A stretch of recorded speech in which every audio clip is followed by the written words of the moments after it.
महाराष्ट्र में मुंबई समेत 10 नगर निगमों में आज मतदान हुआ है। नगर निगमों के इस चुनाव को महाराष्ट्र का मिनी विधानसभा चुनाव भी कहा जा रहा है, क्योंकि 2014 के महाराष्ट्र विधानसभा चुनावों की तरह नगर निगमों के चुनाव में भी बीजेपी और शिवसेना का गठबंधन टूट गया है और दोनों पार्टियों के नेताओं ने एक दूसरे पर जितना तीखा वार किया जा सकता था उतना किया है। हालांकि सवाल यह खड़ा हो गया है कि क्या महाराष्ट्र सरकार से शिवसेना अलग हो जाएगी। महाराष्ट्र में लोकसभा और विधानसभा चुनावों के बाद सबसे ज्यादा अहमियत बीएमसी यानी ग्रेटर मुंबई म्युनिसिपल कॉर्पोरेशन के चुनाव की ही होती है। बीएमसी की शक्तियां और उसका भारी भरकम बजट देश के 16 छोटे राज्यों से भी ज्यादा है। देश की आर्थिक राजधानी मुंबई में नगर निगम की 227 सीटों पर करीब 52% मतदान हुआ है। 1980 के दशक से बीएमसी पर शिवसेना का कब्जा रहा है और 2012 में भी बीएमसी की सत्ता पर शिवसेना बीजेपी गठबंधन का ही कब्जा हुआ था। हालांकि इस बार शिवसेना और बीजेपी नगर निगम चुनावों में आमने सामने हैं, साथ नहीं है। शिवसेना पूरे चुनाव के दौरान मुख्यमंत्री देवेंद्र फडणवीस और प्रधानमंत्री नरेंद्र मोदी पर सीधा हमला करती रही। चुनाव नगर निगम का था, लेकिन शिवसेना ने इसमें भी नोटबंदी को बड़ा मुद्दा बना दिया। दोनों पार्टियों के रिश्तों में खटास इस कदर बढ़ी कि बीजेपी ने अल्टीमेटम दे दिया कि शिवसेना चाहे तो महाराष्ट्र सरकार से भी गठबंधन तोड़ दे, लेकिन प्रधानमंत्री के बारे में आपत्तिजनक बयान बर्दाश्त नहीं किया जाएगा। मुंबई की जनता का सामना कर नहीं पा रही है।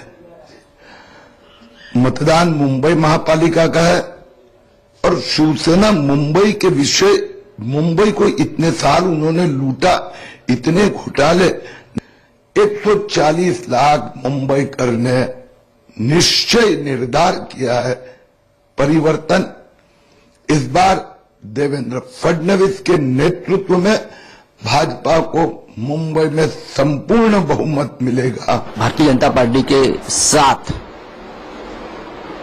अब हमारा रिश्ता नहीं रहा है और भारतीय जनता पार्टी ने बेवजह शिवसेना के खिलाफ एक मुहिम छेड़ दी है। हमें कहा है कि हम स्वार्थी है शिवसेना। तो हमने पूछा भाई हमने ऐसा कौन सा स्वार्थ आपके साथ जो आपको सपोर्ट किया, वो हमारा स्वार्थ है सरकार बनाने के लिए, मोदी जी को सपोर्ट किया। लेकिन आपने जनता को, देश को जो वचन दिए थे वो कितने पूरे किए?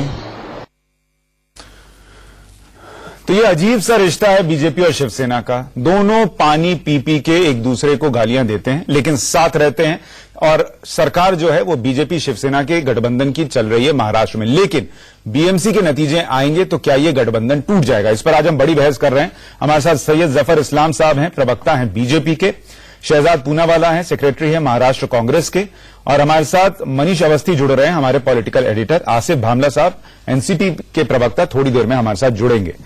सैयद जफर इस्लाम साहब, मेरा पहला सवाल आपसे ही है कि क्या आज बीएमसी के नतीजों के साथ साथ बीजेपी और शिवसेना का भविष्य भी ईवीएम में कैद हो गया है? देखिए, जहां तक हमारे गठबंधन का सवाल है, हम एक डिसिप्लिन पार्टी हैं। हम एक डिसिप्लिन से रहते हैं। हमारे अलायंस पार्टनर के लिए जो जिस तरह का रिलेशनशिप मेंटेन करना चाहिए उसको मेंटेन करते हैं। हम जो कभी किसी अलायंस के पार्टनर से के साथ हमने अपना रिश्ता कभी नहीं तोड़ा है, लेकिन हाँ, अलायंस पार्टनर अगर तोड़ना चाहे और बार बार क्रिटिसाइज करे हमारे प्रधानमंत्री को, देश के प्रधानमंत्री को, तो ये उनका फैसला है और हम उस फैसले के बारे में टिप्पणी नहीं करेंगे। लेकिन ये जरूर कहेंगे कि हम अपने स्वार्थ के लिए रिलेशनशिप नहीं तोड़ सकते हैं। हमारे पार्टी पर अपने स्वार्थ के लिए रिलेशनशिप चलाते रह सकते हैं सर। किरीट सोमैया का मैंने अभी बयान चलाया है, उन्होंने कहा करोड़ों का घोटाला हुआ है बीएमसी के अंदर। रिलेशनशिप नहीं, सरकार बनाने के लेते हैं। नहीं, सरकार बनाना हमारी रिस्पॉन्सिबिलिटी है। इलेक्शन के बाद वहां के एक अच्छी सरकार देना, गुड गवर्नेंस जो है वो हमारी जिम्मेदारी है, वो नैतिक जिम्मेदारी है हमारी। और वो हमारा जो हमने तो नैतिक जिम्मेदारी के लिए जिस पार्टी को आप हमारे लिए करोड़ों का घोटाला किया, उसके साथ ही प्रदेश की जनता के लिए कैसी नैतिक जिम्मेदारी है सर? घोटाले रोकना भी आपकी नैतिक जिम्मेदारी है। लेकिन अगर कोई हमारा अलायंस पार्टनर अगर इस तरह की बदजुबानी से काम ले, ऐसे स्टेटमेंट दे जो कि बिल्कुल प्राइम मिनिस्टर के लिए और उनके उसमें गलत हो, और हमारी पार्टी के बारे में गलत बयानी से काम लेगा, तो अगर वो उसके बावजूद अगर वो तोड़ना, मनीष मैं आपके पास आ रहा हूं, मैं आपके पास आ रहा हूं। एक लेकिन प्रदेश की जनता के लिए, जफर जी, प्रदेश के हित के लिए जफर इस्लाम साहब काम किया तो जफर इस्लाम साहब, मैं आपको कुछ स्टेटमेंट्स बता रहा हूं। नोटबंदी को उद्धव ठाकरे ने मूर्खता बताया। फिर उन्होंने कहा भाजपा कोबरा है, अपना फन निकाल रही है, मुझे कुचलना आता है। उन्होंने बिहार चुनाव में बीजेपी के हार के बाद कहा पैसे के दम पर एक बार चुनाव जीता जा सकता है, हर बार नहीं। मंत्रिमंडल के फेरबदल के बाद उन्होंने तंज कसा।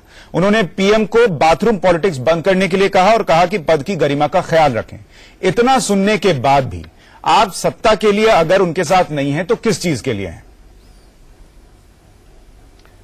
देखिए सुशांत जी, जहां तक सवाल है भारतीय जनता पार्टी का, भारतीय जनता पार्टी ने बहुत स्पष्ट तरीके से शिवसेना को संकेत दे दिए कि भाई उनको अगर पसंद नहीं तो वो अपना रास्ता देख सकते हैं। ये शिवसेना आपको पसंद है जो वो कह रहे हैं? कोलिशन धर्मा को एक रिस्पेक्ट, उनको पसंद नहीं है, आपको पसंद आ रहा है जो ये कह रहे हैं? नहीं सुशांत जी, समझने की कोशिश कीजिए। हमें वो कोलिशन धर्मा एक होता है, उसको हम उसको बड़ी संजीदगी से हम निभाते हैं, एक डिसिप्लिन पार्टी की तरह। लेकिन अगर तकलीफ उनको तो वो जा सकते हैं। वो इस ठीक है, ये बहुत अच्छी बात है सर, अपनी बीजेपी ने पता नहीं कौन सा मरहम लगा रखा है, लेकिन उसको किसी भी बात की तकलीफ नहीं होती। का अंदाज है ठीक है, प्रदेश की जनता है, जो देश की जनता है, वो उनकी बात में कोई एतबार नहीं करेगा। ठीक है, और उनको पूरा भरोसा भारतीय जनता पार्टी में और उसकी लीडरशिप। शहजाद पूनावाला, मैं आपके पास आऊं उससे पहले मनीष अवस्थी के पास जा रहा हूं, हमारे पॉलिटिकल एडिटर हैं। मनीष, दर्शकों के लिए 2-3 बातें समझाइए। एक तो कि क्या ये कहना उचित है कि बीएमसी के जो नतीजे आएंगे वो शिवसेना और बीजेपी का रिश्ता तय कर देंगे, और दूसरा कि शिवसेना का कोई प्रतिनिधि यहां नहीं है। बहुत सारे दर्शक सोच रहे होंगे कि हमने शिवसेना को क्यों नहीं बुलाया, लेकिन सच्चाई ये है कि शिवसेना अभी इस पर बोलने के लिए तैयार नहीं है। क्यों शिवसेना चुप है?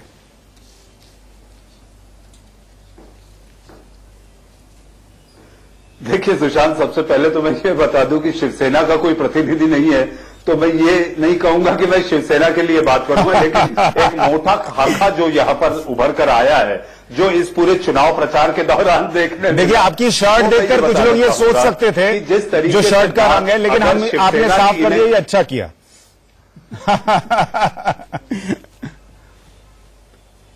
नहीं, इसमें सुशांत सबसे बड़ी बात जो मुझे दिखाई दी वो ये बात है कि अगर इन्होंने बीजेपी पर यह तंज कसा कि कोबरा वाली बात है, तो मुख्यमंत्री ने मेरे ही साक्षात्कार में, महाराष्ट्र के मुख्यमंत्री जफर इस्लाम साहब, मेरे ही इंटरव्यू में उन्होंने कहा कि शेर के हलक में हाथ डालकर हमें दांत गिनना आता है। वो क्या था? अब अगर बात आती है कि शिवसेना तो माफिया की पार्टी है, ये किसने कहा? तो मुझे ये बताइए इस्लाम साहब, मैं आपसे जानना चाहता हूं, मैं ये जानना चाहता हूं कि 2014 के चुनाव में भी आपका गठबंधन नहीं था। ऐसी कौन सी मजबूरी है कि आप लोग मिल जाते हैं? और अगर इस बार आप लोग अलग अलग चुनाव लड़े हैं तो क्या ये स्क्रिप्टेड था? और अगर स्क्रिप्टेड था, जो रुझान और जिस अंदाज में मैंने प्रचार को देखा है, समझा है, महाराष्ट्र की राजनीति को मैंने जितने करीब से देखा है, उसके मुताबिक सुशांत, मुझे नहीं लगता कि किसी एक दल को बहुमत मिलता दिखाई दे रहा है। ऐसी सूरत में दोनों के लिए मजबूरी होगी, और यही देवेंद्र फडणवीस महाराष्ट्र के मुख्यमंत्री, इन्होंने मेरे ही इंटरव्यू में यह कहा है कि देखिए राजनीति में असीम संभावनाएं होती हैं। इस्लाम साहब जरा इस पर इस्लाम साहब, क्या ये स्क्रिप्टेड था? क्या बीएमसी को लेकर काम का सवाल ना हो इसलिए एक स्क्रिप्ट तैयार की गई कि शिवसेना और बीजेपी लड़ेंगे और उनकी लड़ाई पर चर्चा होती रहेगी और काम का हिसाब नहीं मांगा जाएगा, और फिर बाद में दोनों जो है वो कोलिशन धर्मा की बात करते हुए शायद साथ आ जाएंगे?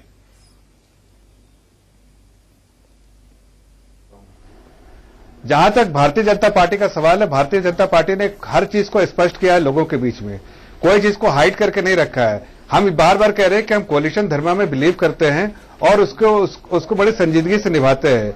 लेकिन अगर कोई कोलिशन पार्टनर, अलायंस पार्टनर अगर वो छोड़ के जाना चाहता है, उसको किसी तकलीफ है तो इसकी मर्जी। लेकिन प्रदेश की जनता के लिए, प्रदेश की जनता के हित में अगर सरकार हमको बनानी पड़े और किसी का सपोर्ट लेना चाहे, विलिंगली सपोर्ट करता है, उस बेसिस पे जो कि हमारा कॉमन मिनिमम प्रोग्राम है, जो कि प्रदेश की जनता के हित में, वैसे में मैं उनका सपोर्ट प्रदेश की जनता के हित में कैसे हो सकता है कि किरीट सोमैया कहें कि करोड़ों का घोटाला हुआ है, लेकिन आप जो है सरकार गठबंधन को कायम रखें? शहजाद पूनावाला, क्या ये जो कहानी चली, जैसा मनीष कह रहे हैं, क्या ये आपको स्क्रिप्टेड लगती है, और क्या इससे कांग्रेस को फायदा होने जा रहा है जो शिवसेना और बीजेपी की लड़ाई हुई है? मैं 3-4 बातें रखूंगा। पहले तो एक 20 साल पुरानी शादी है, वो भी सिर्फ लोकल लेवल पे, अगर आप राज्य के लेवल पे देखें तो और भी पुरानी शादी है।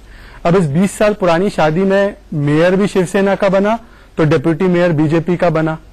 ऐसे नहीं है, दोनों ने मिल बांट के खाया। पर अब हालात ये हो गई है कि जैसे कुछ शादियों में होता है कि एक दूसरे को पति पत्नी गालियां दे रहे हैं, तो पति इनसे कहता है कि आपके 18 भ्रष्ट मंत्री है, भाजपा से कहता है, पति शिवसेना है क्योंकि उनको ज्यादा वोट मिलते मुंबई में। पत्नी कहती है कि भैया आपके 68 ऐसे कैंडिडेट है जिनके ऊपर दाग लगे हुए हैं। भाई इतने बुरे हैं, भ्रष्ट हैं, गुंडे हैं। शिवसेना के अध्यक्ष कहते हैं कि ये गुंडों की पार्टी, वो कहते हैं माफिया वाले हैं। तो राज्य में क्यों है एक साथ? मतलब कि गठबंधन है गुंडों का, माफियाओं का। सर मुझे पहली बात, पति पत्नी की इस लड़ाई में देवर या ननद किसी का तो फायदा होगा। तो कांग्रेस क्या देवर या ननद है क्या? मैं आपको बताऊं, हम पड़ोसी भाई, हैं। आपके भी आज शहजाद स्थिति अच्छी मेरी नहीं बात सुन लीजिए। आपको ऐसा लगता है कि ये अपॉर्चुनिटी भाई, है, जो आपके अलायंस आपकी पार्टनर स्थिति लड़ रहे अच्छी हैं, नहीं है। अगर आप में थोड़ी भी मेरी बात सुन लीजिए जफर साहब, आप बीच में बोलते हो ना, ये दिक्कत है आपकी शादी की। दिक्कत ये है कि आप सुनते कम हो, ज्यादा बोलते हो। नहीं, कांग्रेस इस लायक है आप कि इसका सुनो ना फायदा जरा। उठाने तो उठा लीजिए। जरा सुन किसी तो लो। लोगों का तो नहीं है। ये जरा कहिए सुन कि तो लो। कांग्रेस बिल्कुल नाकारी पार्टी जरा नहीं सुन तो हुआ है। लो। नाकारी, अरे भैया सुन कांग्रेस तो लो। को प्रदेश की जनता, देश की जनता ने सुशांत जी, नकार दिया है। मुझे नहीं पता जफर था साहब, आपको बोलना आपके नाम पास ही जफर साहब, जब आप बोले तो कोई क्या किसी ने लोगों नहीं के टोका था, बीच इनको जाके बात एक दो पूरी बार कर लेने दीजिए। भैया बोलने तो दो। ना आपके पास लीडरशिप है, अरे भैया ना तो बोलने आपने तो दो। प्रोग्राम इस्लाम साहब, किया इनको है। बात पूरी बल्कि करने आप दीजिए। भी बोलोगे corruption क्या? देश की जफर इस्लाम संपत्ति साहब, लूटी मैं आपके है। पास फिर आ आपका कोई जाऊंगा। मुंह ही नहीं दो लोगों इनको के बात पास पूरी आने कर के लिए। लेने दीजिए, मैं आपके पास फिर आ जाऊंगा। मुझे जी बात तो शहजाद। करने दो पूरी जफर साहब। मैं जानता हूं कि आप देखो, आप कर ले, मैं कह रहा हूँ अरे कि यार। आपके लिए अपॉर्चुनिटी, आप जो बता रहे हैं वो आपके लिए अपॉर्चुनिटी, आप साहब मैं exploit अपनी कर बात लीजिए। रखूं या मैं जी, इनकी जी, सुनता जी, रहूं? जी, आप बात पूरी करिए। ये भी सच्चाई है कि शिवसेना, अब आपके तासुरात में तो आज ही फर्क दिखते रामला साहब, अब मुझे दिखने में आ बोलने का चुका मौका है। मिलेगा। चुनाव खत्म नहीं हुआ और आपके तासुरात बदल चुके बात हैं। ठीक करवाओ यार, बात फट रही है बिल्कुल। आसिफ बामला साहब, मैं आपके पास भी आता हूं। थोड़ा सा इनको बात पूरी कर लेने दीजिए, मैं आपके पास भी आऊंगा। ये बड़ा बेहद दुखद है। जी, जी, जी, बात आप में पूरी पूरी बात नहीं कीजिए, देते शहजाद, हैं। पूरी बात ठीक है। अब मैं बात अपनी ये रखना चाह रहा था कि देखिए, ये विधानसभा के पहले भी इन्होंने रिश्ता तोड़ा। उस दौरान उद्धव ठाकरे और सामना ने अफजल खान की एक उपाधि दी थी मोदी जी को। पर मोदी जी इतना योगा करते हैं, इतने फ्लेक्सिबल हो चुके हैं कि जब वो अलगाववादियों के साथ पीडीपी में बाप बेटी की सरकार के साथ सरकार बना सकते हैं, श्यामा प्रसाद मुखर्जी की सर, कबर वो तो के वो ऊपर कह रहे हैं बैठकर, कि वो उनकी गठबंधन कबर के नहीं ऊपर तोड़ेंगे। बैठकर तो वो तो छोड़ शिवसेना दीजिए। और मुझे नेशनलिस्ट ये बताइए कि पार्टी के कांग्रेस साथ पार्टी भी- को फायदा हो रहा है मैं इस आपको लड़ाई बता में। रहा हूं साहब, आप मेरा जवाब तय नहीं कर सकते। तो नेशनलिस्ट करप्ट पार्टी जिसको कह रहे थे, उनको पद्म भूषण देके भी वो बोल सकते हैं कुछ भी। शिवसेना के साथ भी कल गठबंधन कर सकते हैं वो वापस। तो इसमें कोई बात नहीं। जहां तक कांग्रेस पार्टी का सवाल है, हमारा नारा सिर्फ इतना था कि ये दोनों जो है, ये बार बार ये दिखावा करते हैं, झूठ फैलाते हैं कि हम एक दूसरे के खिलाफ है। फिर जब मौका आता है तो साथ में मिलकर सरकार बनाते हैं। तो ये लड़ाई आपके हिसाब से स्क्रिप्टेड थी, झूठी थी। मिल बांट के खाया है इन्होंने। ये दोनों ही जिम्मेदार है मुंबई की बदहाली के लिए। और एक और बात सुन लीजिए, कांग्रेस पार्टी को मुनाफे नुकसान की बात नहीं है। पिछले चुनाव में भी कॉर्पोरेशन के मनीष भाई जानते हैं, सबसे ज्यादा वोट अगर किसी पार्टी को मिला था तो कांग्रेस को 21% अच्छा, मुझे एक बात बताइए। तो मुझे शहजाद, नहीं लगता कि कांग्रेस को शहजाद, जिस मैं तरीके भामला से साहब देख के रहे हैं पास वो जाऊं। सही है। शहजाद, मैं कांग्रेस मेन प्लेयर थी। कांग्रेस बनाम भाजपा और शिवसेना ठीक है। थी, और शहजाद, भाजपा शिवसेना की अघोषित शहजाद, alliance थी। मुझे ये बताइए, अगर मैं भामला साहब मैं आपके पास आ रहा हूं, एक सवाल शहजाद से मेरा ये है कि अगर शिवसेना, क्योंकि देखिए शिवसेना बार बार ये कह रही है कि वो बीजेपी के साथ खुश नहीं है, अगर वो बीएमसी में या इन निकाय चुनावों में बीजेपी से ज्यादा सीटें जीतती है और बीजेपी के साथ नहीं जाना चाहती है, तो क्या कांग्रेस शिवसेना का साथ देगी? हरगिज नहीं, हरगिज नहीं। हरगिज नहीं, ये आप ऑफिशियली कह रहे हैं आज? हरगिज नहीं। ठीक है। मामला साहब, मुझे ये बताइए कि आपके हिसाब से बीजेपी शिवसेना की ये लड़ाई क्या स्क्रिप्टेड थी, और क्या एनसीपी ही वो ताकत है जिसके भरोसे बीजेपी जो है वो, इंडिया न्यूज से नितिन गडकरी ने भी कहा बातचीत में कि अगर शिवसेना गठबंधन तोड़ ले तो हमको कोई फर्क नहीं पड़ता। मनीष हमारे सहयोगी बैठे हैं, इनसे बातचीत में सीएम ने कहा कि हमको कोई फर्क नहीं पड़ता, जब वो चाहें वो गठबंधन तोड़ सकते हैं। तो क्या वो एनसीपी की ताकत है जिसकी वजह से बीजेपी ये बार बार कह रही है? सब बिजी रहते हैं।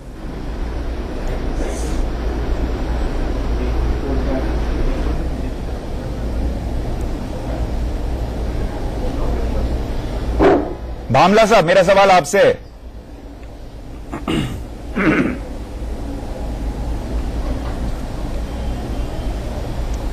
भामला साहब, आपको आवाज मिल रही है?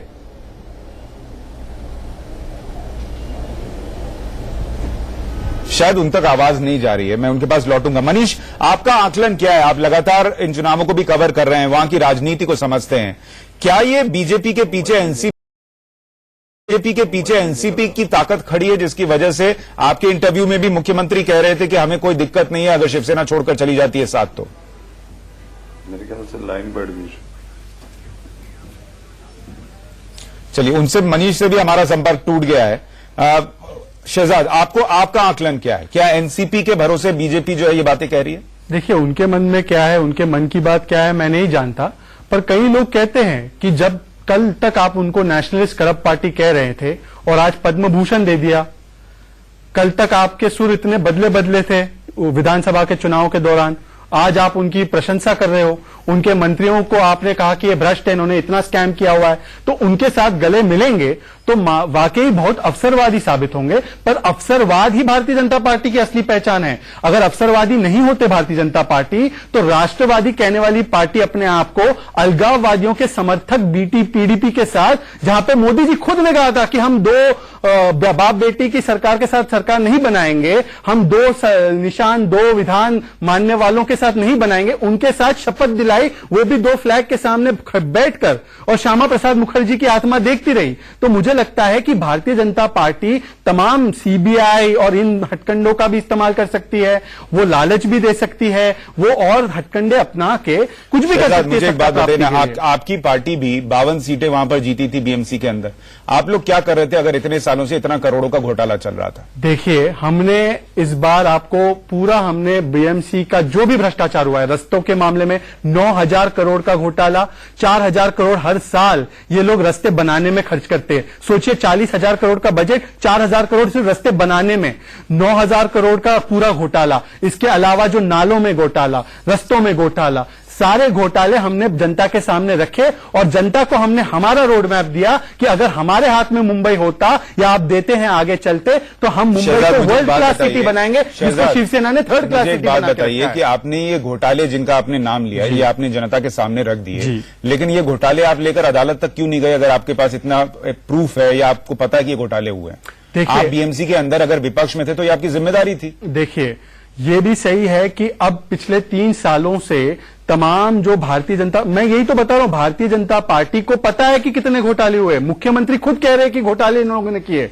इनका स्टेटमेंट है मेरे पास। पर मुख्यमंत्री तमाम जो उनके खिलाफ सबूत है उनको ब्लैकमेलिंग करने के लिए शायद या किसी और चीज के लिए संभाल के रखे हुए हैं और वो बाहर नहीं आने दे रहे हैं। तो हम मुख्यमंत्री देवेंद्र फडणवीस जी से कहते हैं कि जिस उद्धव ठाकरे की पार्टी को आपने भ्रष्ट कहा है राष्ट्रीय टेलीविजन पर, उसके खिलाफ तुरंत केस कीजिए, उसके खिलाफ एक्शन लीजिए और केंद्र की सरकार और राज्य की सरकार के साथ। सर, मुख्यमंत्री सबूत बाहर नहीं आने दे रहे हैं, तो आप तक ये सबूत कैसे पहुंचे? और इसका मतलब आपके आरोप जो है वो भी निराधार हैं, क्योंकि अगर वो सबूत बाहर नहीं आए तो आपके पास कहां से आए? अच्छा, तो मुझे आप बताइए कि 4,000 करोड़ रुपया जो खर्चा हो रहा है हर साल मुंबई की सड़कों को बनाने के लिए, पर पॉटहोल अभी भी है।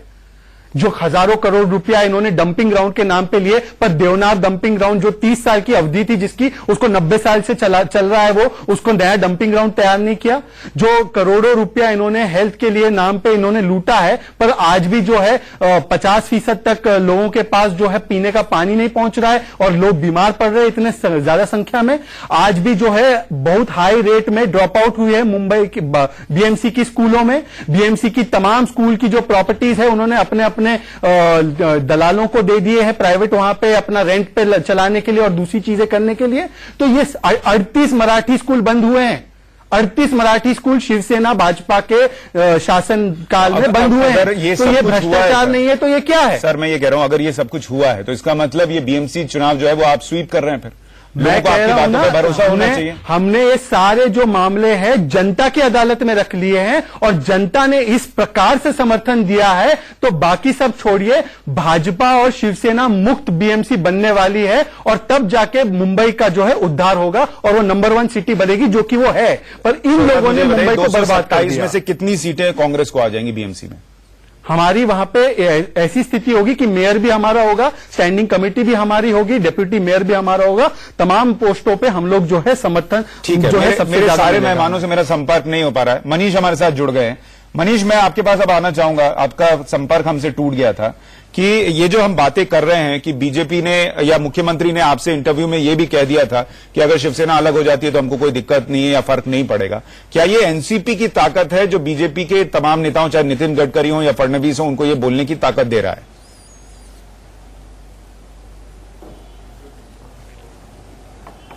देखिए, इसमें दो चीज है सुशांत। जहां तक बात की जाए देवेंद्र फडणवीस की, इस पूरे चुनाव में जो देखने मिला है वो ये कि देवेंद्र फडणवीस अकेले खुद के बूते महाराष्ट्र की 10 महानगर पालिका, जिला परिषद और पंचायत चुनाव को उन्होंने ड्राइव किया है। उनका एक अकेला चेहरा, सारे होर्डिंग्स, इश्तेहार जहां भी दिखे उसमें उनका चेहरा था।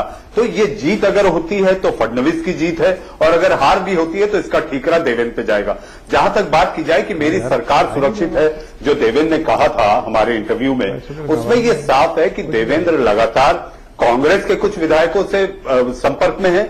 उसके अलावा शिवसेना का एक धड़ा है जो कि उद्धव ठाकरे की इस नीति से पशुपेश में पड़ सकता है कि सरकार में रहते हुए वो सत्ता से अगर दूर हो गए तो शिवसेना का अस्तित्व। मनीष, ऐसे में दो सवाल है। अगर शिवसेना का एक धड़ा उद्धव ठाकरे के साथ नहीं भी जा सकता है तो क्या बीएमसी के चुनाव के नतीजे निर्णायक होंगे? अगर वहां शिवसेना हारती है तो क्या बीजेपी ये कोशिश करेगी कि शिवसेना का वो धड़ा जो है वो बीजेपी के साथ आ जाए और शिवसेना की ये रोज रोज की धमकियों से निजात मिल सके, या फिर शिवसेना जो है वो खुद ही अपने आप को टोन डाउन कर लेगी और वो बीजेपी के साथ रहेगी? मैं एक छोटे से ब्रेक लिए रुक रहा हूं। आसिफ बामला साहब, मैं माफी चाहूंगा, आपकी लाइन में कुछ गड़बड़ी आ गई थी, इसलिए मैं ब्रेक के पहले आपके पास नहीं आ पाया।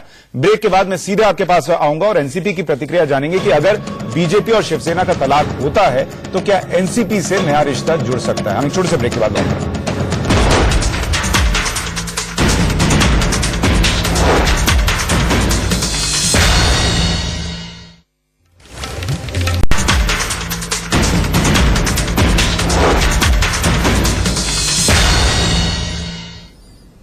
तो हम आज बात महाराष्ट्र की राजनीति की कर रहे हैं। बीएमसी के चुनाव हैं, महानगर पालिका के चुनाव आज हो गए हैं, लेकिन इसका असर महाराष्ट्र की राजनीति पर भी पड़ेगा, ये ध्यान रखिए, क्योंकि बीजेपी और शिवसेना के बीच सब कुछ ठीक नहीं है। और खबर यह है कि अगर शिवसेना इन चुनावों में अपनी ताकत बढ़ा पाती है तो संभव है कि वो महाराष्ट्र सरकार से अलग होने का भी फैसला ले ले। और ऐसे में क्या बीजेपी एनसीपी के साथ जाएगी, एनसीपी बीजेपी का साथ देगी, या क्या समीकरण बन सकते हैं, इस पर हम बात करें। और ये तलाक होगा भी या नहीं होगा, इस पर भी हम बात करें। हमारे साथ कुछ खास मेहमान जुड़े हुए हैं। सैयद जफर इस्लाम है, बीजेपी के प्रवक्ता हैं, शहजाद पूनावाला हैं, सेक्रेटरी हैं महाराष्ट्र कांग्रेस के, आसिफ बामला हैं, प्रवक्ता हैं एनसीपी के, और मनीष अवस्थी हमारे पॉलिटिकल एडिटर हमारे साथ जुड़े हुए हैं। आसिफ बामला साहब, आपको आवाज मिल रही है क्या? ठीक है, अभी एक बार फिर उनके पास आवाज नहीं जा रही है। लेकिन सवाल ये भी है शहजाद की, क्या अगर ये तलाक होता है जिसकी गुंजाइश, जैसा आप कह रहे हैं कि अगर सब कुछ स्क्रिप्टेड है तो कम लगती है, तो एक मिनट में माफी चाहूंगा, बामला साहब जुड़ गए, मैं एक रिएक्शन उनका ले लूं, अभी तक नहीं लिया। आसिफ बामला साहब, आपको आवाज आ रही है, मुझे उम्मीद है। आपका रिएक्शन क्या है? ये बीजेपी और शिवसेना की जो लड़ाई है, एनसीपी इसे कैसे देखती है? और क्या एनसीपी के दम पर बीजेपी बार बार ये कह रही है कि अगर शिवसेना अलग होना चाहे तो हो सकती है, हमें कोई दिक्कत नहीं है?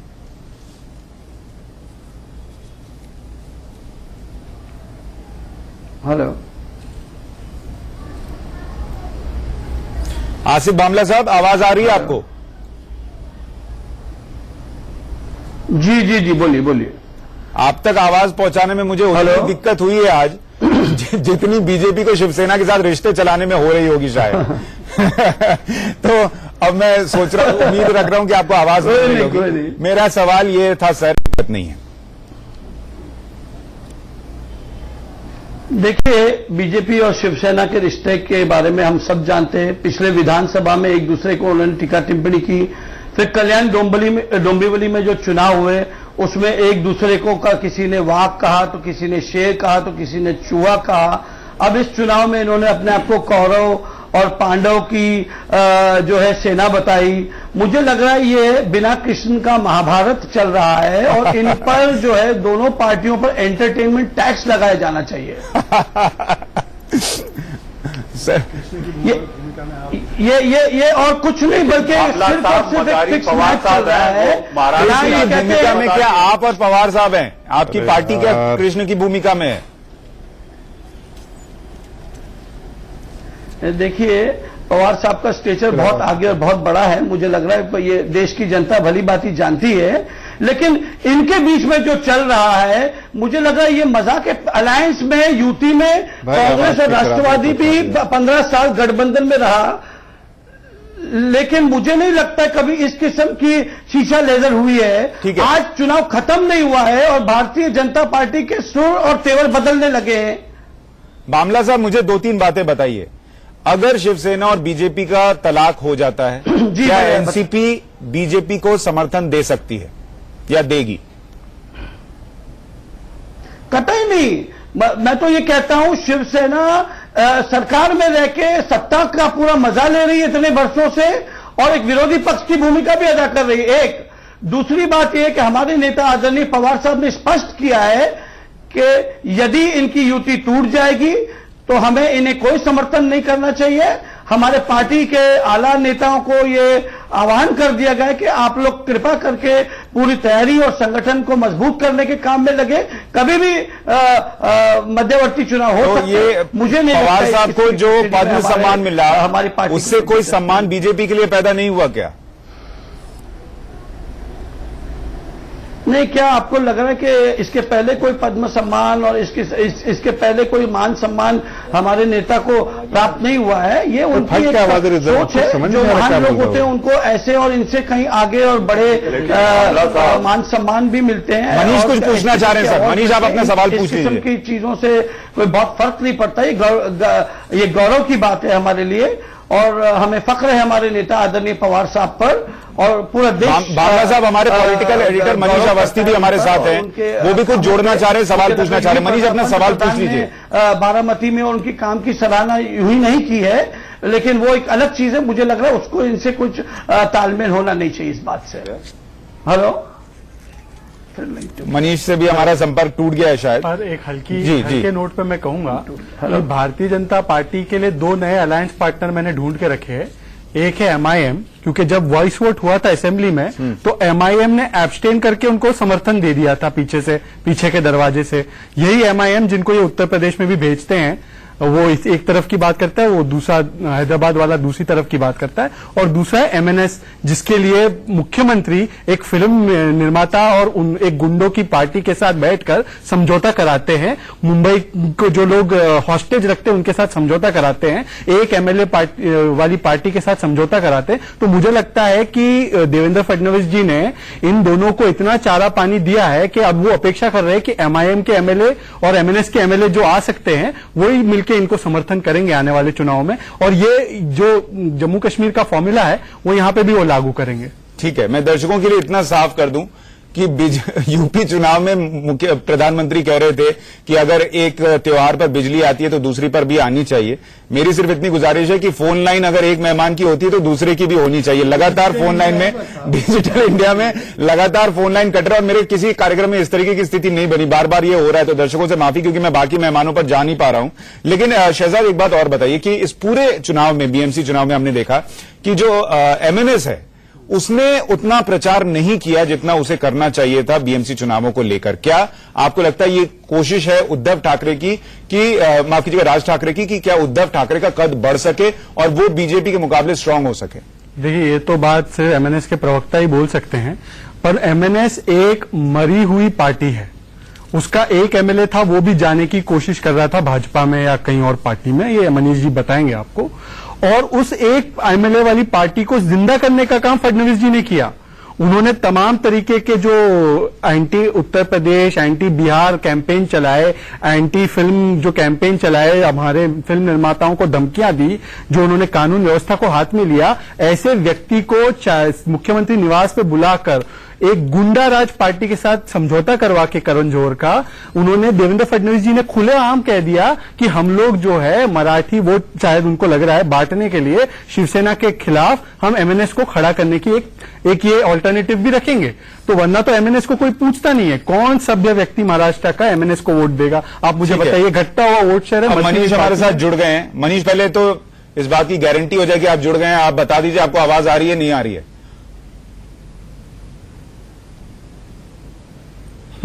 देखिए सुशांत, आज जो टेलीफोन लाइन का कनेक्शन है वो भी महाराष्ट्र की राजनीति से प्रभावित दिखाई दे रहा है। टूटते जोड़ते कनेक्शन के बीच महाराष्ट्र की देखिए, इस राजनीति कनेक्शन कुछ को भी ऐसी दिखाई बीजेपी दे से रही है। सीखना चाहिए। और कुछ इसमें भी हो पूरा जाए, खुल्लम-खुल्ला कटना नहीं फंसा चाहिए। शहजाद भाई को मिल गया। और यही होने वाला है 23 तारीख को, यही होने वाला है। जो लाइनें जुड़ नहीं रही है ना, कांग्रेस पार्टी दिखाएगी कि लाइन कैसे जोड़ते हैं और मुंबई की लाइन को जोड़ के देश की मुख्य धारा में फिर से मुंबई को लाना है, वरना मुंबई बहुत पीछे चला गया है इनके चलते। तो इस लाइन को हम दुरुस्त अच्छा, करेंगे। मनीष, एक बात बता दीजिए कि क्या ये वाकई में हो रहा है क्या कि कांग्रेस को नहीं। ज्यादा फायदा हो जाए इस लड़ाई का? जी जी।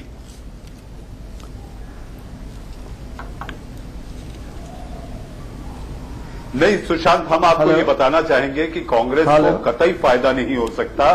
शहजाद भाई जिस अंदाज में कह रहे थे बीजेपी और शिवसेना के लिए, उसमें मैं ये साफ कर दूं कि कांग्रेस की भी हालत कोई बहुत बेहतर बिल्कुल नहीं थी। यहां पर जो गुटबाजी, यहां पर कांग्रेस का जो भीतर खात रहा है, यहां पर गुरदास कामत का एक गुट, कृपाशंकर बाहर निकले ही नहीं, संजय निरुपम अलग थलग पड़े, नारायण राणे प्रचार में नहीं दिखे। तो मुझे ये बताइए, आखिर ये मुंबई के चुनाव लड़ते कैसे? नसीम खान जमीन पर नहीं।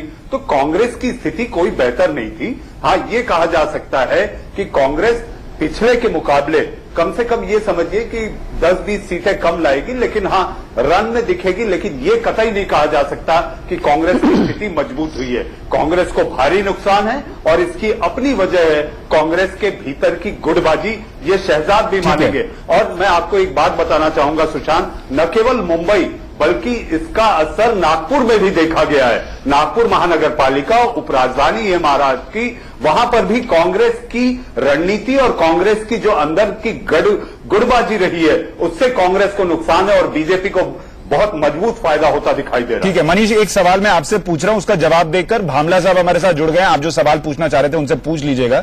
मेरा सवाल यह है कि क्या अगर शिवसेना कमजोर पड़ती है बीएमसी के चुनावों में तो क्या तलाक नहीं होने जा रहा? क्योंकि बीजेपी तो साफ कह चुकी कि उनको कोई फर्क नहीं पड़ता शिवसेना क्या बोले, लेकिन वो साथ रहेंगे।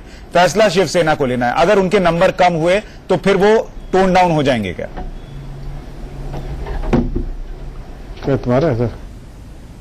देखिए, एक चीज है सुशांत, यहां पर पूरे इस प्रचार में बीएमसी के जो दिखाई दिया है, जो समझ आया है, उसमें बहुमत मिलता शिवसेना को दिखाई नहीं दे रहा। लेकिन हां, इतना जरूर है जमीनी तौर पर जो हम लोगों ने आकलन समझने और जानने की कोशिश की, उसके मुताबिक शिवसेना नंबर 1 पर रहेगी। लेकिन ऐसी स्थिति में बीजेपी के बगैर बीजेपी को बहुत भारी फायदा होता दिखाई दिख रहा है, क्योंकि इसमें एक ये साफ है, बीजेपी लगभग आप ये समझिए कि 60 से 65 सीट भी लाती है तो बीजेपी से हाथ मिलाए बगैर शिवसेना के लिए कोई गति दिखाई नहीं देती, और हाथ मिलाना ही एक मजबूरी होगी। Politics is the game of changing colour, और यहां भी ऐसा ही होकर रहेगा, क्योंकि ना कांग्रेस इतनी मजबूत है, ना एनसीपी इतनी मजबूत है, ना एमएनएस जमीन पर इतनी मजबूत है, जिनको लेकर शिवसेना ये सोचे और बीजेपी को फिर से अल्टीमेटम दे, फिर से बात करे कि आप नोटिस पीरियड पर हैं, और गीदड़ भक्तियों से उन्हें डरा। जफर साहब, मैं आपके पास आऊंगा। मनीष एक सवाल पूछना चाह रहे हैं आसिफ भामला साहब से। मनीष, अपना सवाल पूछ लीजिए आप प्लीज।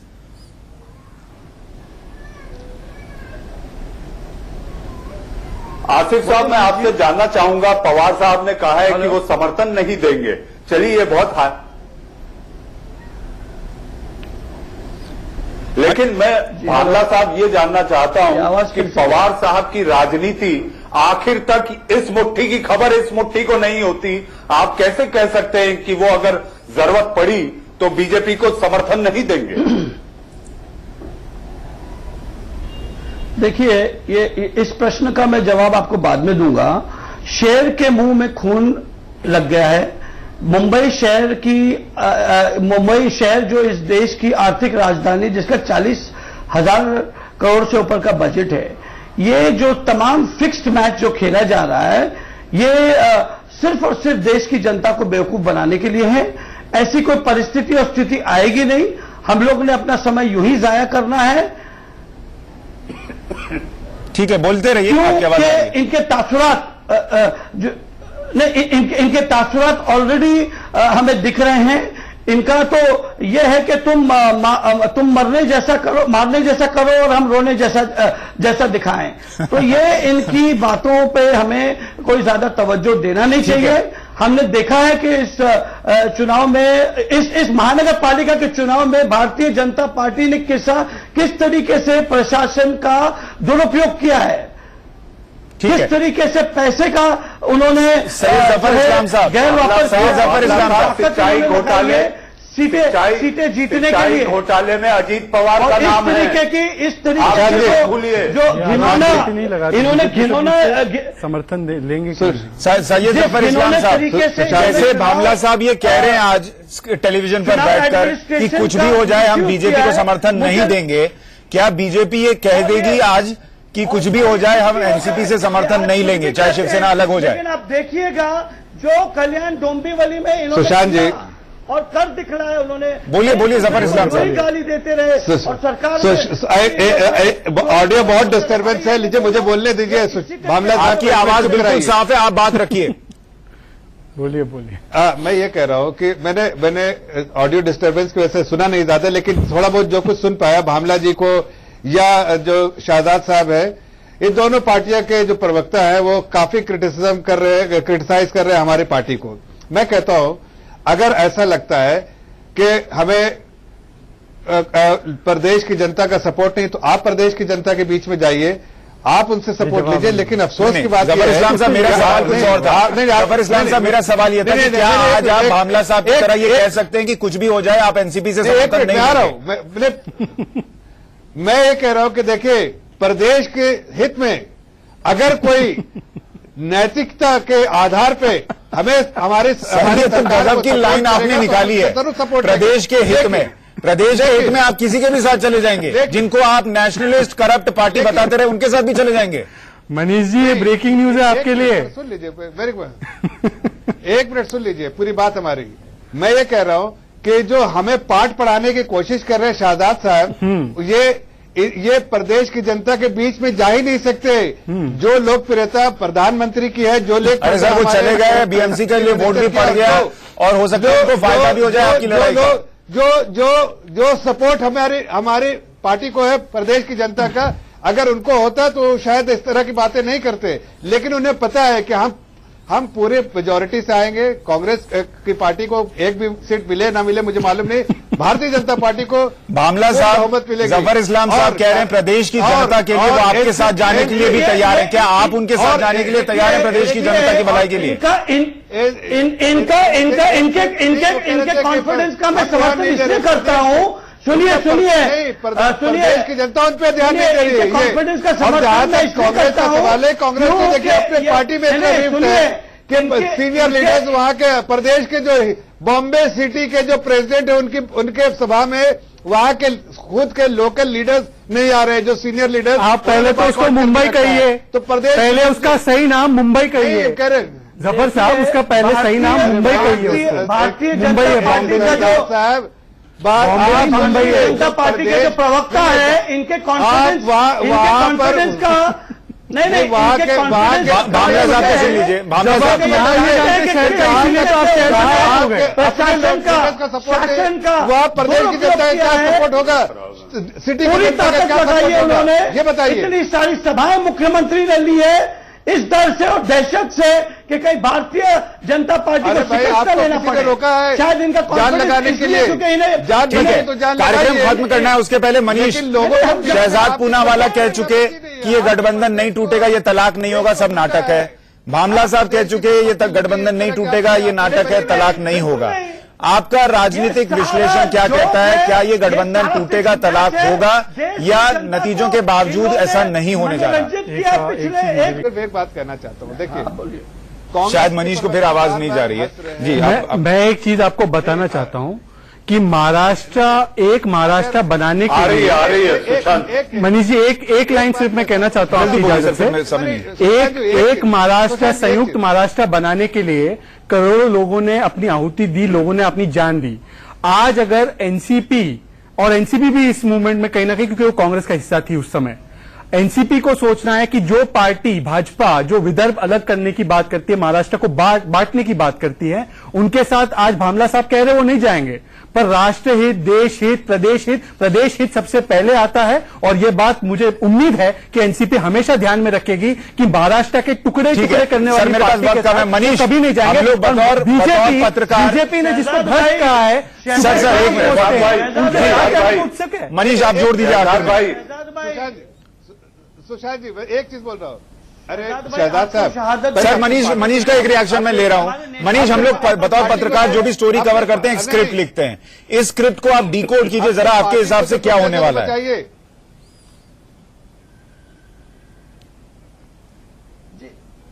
नहीं, शहजाद भाई जिस अंदाज में कह रहे हैं कि प्रदेश को तोड़ा नहीं जाना चाहिए और ये सारी बात भाजपा पे जो ठीकरा फोड़ रहे हैं, आपके ही नेताओं ने विदर्भ को अलग किए जाने को लेकर स्टेट रीऑर्गेनाइजेशन कमेटी में ये प्रस्ताव पास किया है कि विदर्भ अलग कर देना चाहिए। तो आप ये कैसे कह सकते हैं शहजाद जी?